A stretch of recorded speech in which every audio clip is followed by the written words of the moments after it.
सोरमांगा सेरफाङाव जथुमनाय बर' थुनलाइ आफादनि 62थि बोसोरारि जथुमा बे जथुमा थिलियाव जों दायो गोजोन आरो खौसेथिखौ थांखिनानै जोङो अबंलावरिनि खाथियाव आरज गाबदों आरो आलारि बाथि फोजोंदों।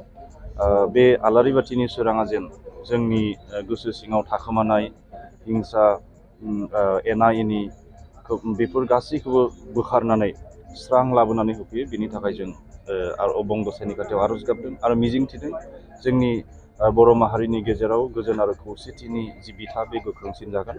लोगोसे गुबुन गुबुन हारि माहारिनि गेजेरावबो गोरोबलायनानै थानायनि थाखाय जोंनो गोदान मोनसे लामा संदाननो जों हागोन। बे मिजिं आरो हाबिलासजोंनो बे हाबाफारिखौ लानाय जादों। जोबोद गोजोनथाव बाथ्रा दिनै बर' थुनलाइ आफादनि बे बोसोरारि जथुम्मायाव दिनै राजखान्थियारि दोलोफोरनि फारागथिखौ लाखियालासिनो बेहाय बयबो मदद खालामफैदों। दिनै बिटिआर सरकारनि इउपिपिएल हान्जानि दैदेनगिरिफोर बेहाय बाहागो लादों। बिपिएफनि सासे गोख्रों दैदेनगिरि सिगांनि डिपुटि चिफ खाम्फा बरगयारी बिथाङा दिनै बे हाबाफारियाव बाहागो लानानै थांबाय आरो दायो बिजेपि हान्जानि दोलोनि माखासे दैदेनगिरि बिथांमोनाबो बेहाय बाहागो लाफैदों। जों मिजिंथिदों बर' थुनलाइ आफादा जिहेतु मोनसे कमन प्लेटफर्म, बे प्लेटफर्मनि गेजेरजोंनो बर'फोरनि गेजेराव राजखान्थियारि जि हाब्रु सारलायनाय एबा एना एनि बेफोर गासिखौबो बावगारनानै बेहाय बयबो ज' जाफैदों आरो बेबायदिनो एफा एफायै जोङो बर' माहारिनि गेजेराव राजखान्थियारि जि गोरोबलायै थासारि हाब्रु सारलायनाय बेफोर जे माने आखुथायफोरखौ जों एंगारहोनो हागोन।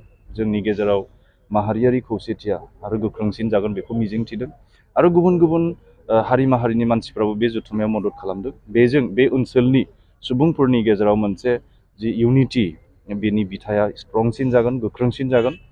बेनिखायनो बर' थुनलाइ आफादनिफ्राय जों खावलायहरो जाहाथे जोंनि नितिगत भाबे राजखान्थियारि फारागथि थानो हागौ, धोरोमारि जोंनि गेजेराव फोथायनायनि फारागथि थानो हागौ, गोबां आफादारि माखासे फारागथिफोर थानो हागौ, अब्लाबो जोङो हारि हिसाबै गसंथानोब्ला, हारि हिसाबै सिनायथि लानांगौब्ला जों रावनि बर' रावनि अनगायै जों गुबुन बिथिंजों जों गावखौ सिनायथि होनो हाया। मानोना धोरोमाव जों गोबां फारागथि जोंहा दङ आरो लोगोसे राजखान्थियारि सानस्रिफोरनि फारागथि दं, नाथाय रावाव जों बयबो खौसे आरो ज'।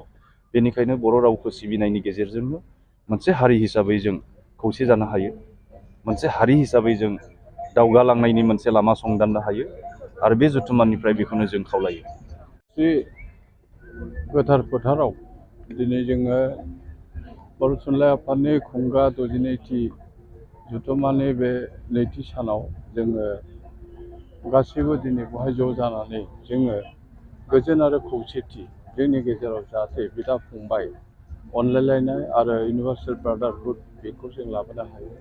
जोंनि गेजेराव मोनसा मोनसि जाहाथे जोबो, जोंनि गेजेराव अपाय अमंगला जाहाथे जोबो, इसोरखौ गाबज्रिनानै आरो आनान गसाइखौ गाबज्रिनानै जोङो दिनै आलारि बाथि सावदों।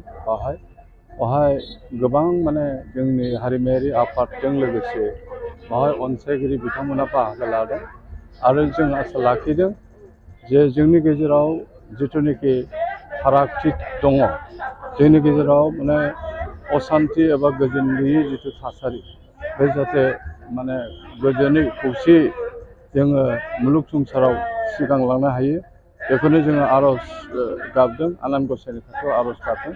आरो बयखौबो आङो बर' थुनलाइ आफादनि जानानै दिनैनि बे बुब्लियाव बे फोरबोखौ माने जाफुंसारनायनि थाखाय गासैबो माने बेवहाय नुजाफैनाय गासैबो माने मावथि आरो सोद्रोमा आरो अनसायगिरि बिथांमोनखौ माने आङो गाहाम हामलायथि जासिदों।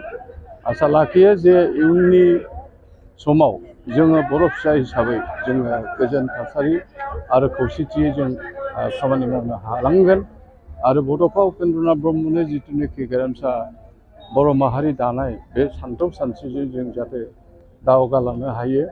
जोङो बर' हारिया जाहाथे मुलुग संसाराव मोनसे आब्रुथि गोनां आरो मोनसे गोख्रों हारि होननानै जोङो गनायथि लानो हायो।